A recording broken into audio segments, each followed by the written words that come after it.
Bonsoir. Je voudrais d'abord, avant tout, adresser un message à nos congressistes, aux congressistes du PDCI-RDA, qui, ce matin, tôt, ont convergé vers Abidjan dans l'espoir d'élire un nouveau président pour le PDCI-RDA, ce qui était l'objectif et l'unique point de l'ordre du jour du 8e congrès extraordinaire électif de notre parti. À leur arrivée à Abidjan, ils ont dû faire face à une déception réelle, puisque notre 8e congrès a été suspendu par une décision de justice intervenue tard hier soir, et qu'ils n'ont donc pas pu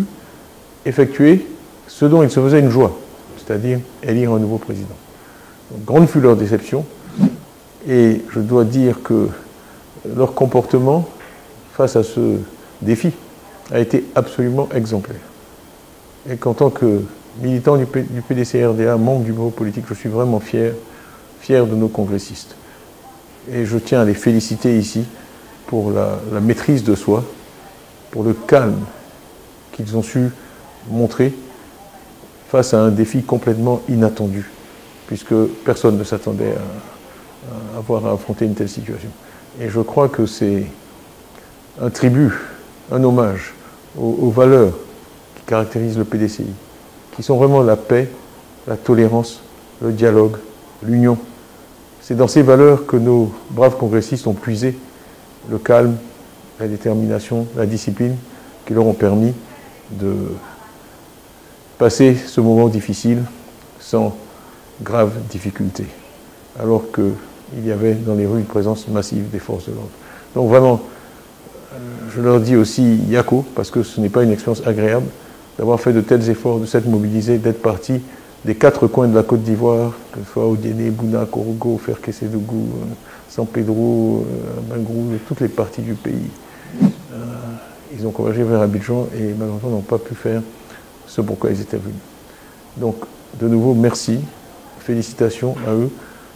pour s'être si bien comportés. Et je sais que nos députés vont aller vers eux dans les semaines qui viennent pour leur dire Yako de la part du parti et leur signifier à quel point le parti est sensible. Mon deuxième message est plus large pour l'ensemble de la famille du PDCI-RDA, parce que cette élection à la présidence à laquelle j'étais candidat a une importance majeure pour tous les membres de la famille PDCI, et je suis certain que ce soir ils sont déçus que cette élection n'ait pas pu avoir lieu. Donc je tiens à leur dire que je comprends cette déception et que j'espère pouvoir dire que ce n'est que reculer pour mieux sauter, et que nous pourrons procéder à l'élection d'un président dans les semaines qui viennent. Comme j'ai eu à le dire ce matin, je demeure candidat à ce poste, je demeure candidat au privilège de servir le PDCI-RDA, je demeure candidat au privilège de servir les militants du PDCI-RDA. C'est un véritable honneur de pouvoir être candidat, et j'espère qu'ils me donneront leur suffrage le moment venu, et que je pourrai guider le PDCI-RDA dans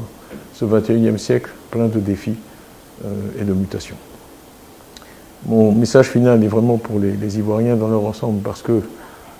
je crois que, compte tenu du fait que ce pays a vraiment été fondé par le PDCI, chaque Ivoirien, quelle que soit son appartenance politique, est intéressé par ce qui se passe au PDCI.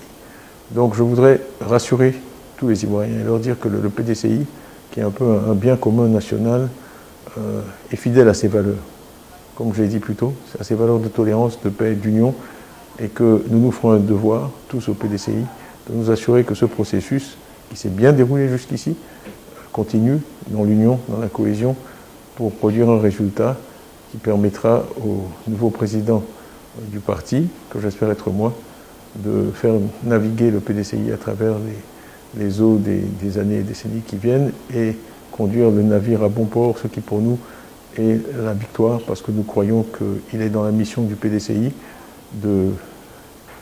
améliorer les conditions des Ivoiriens en exerçant le pouvoir d'État, comme il l'a fait si heureusement dans les premières années qui ont suivi l'indépendance de notre pays. Voilà, donc je vous remercie pour votre attention et votre patience. Paix, tolérance,